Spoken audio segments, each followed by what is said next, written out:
rendah hati, sifat terpuji,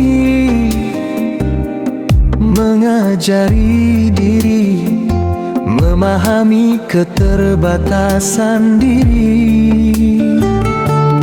Rendah hati, sifat terpuji,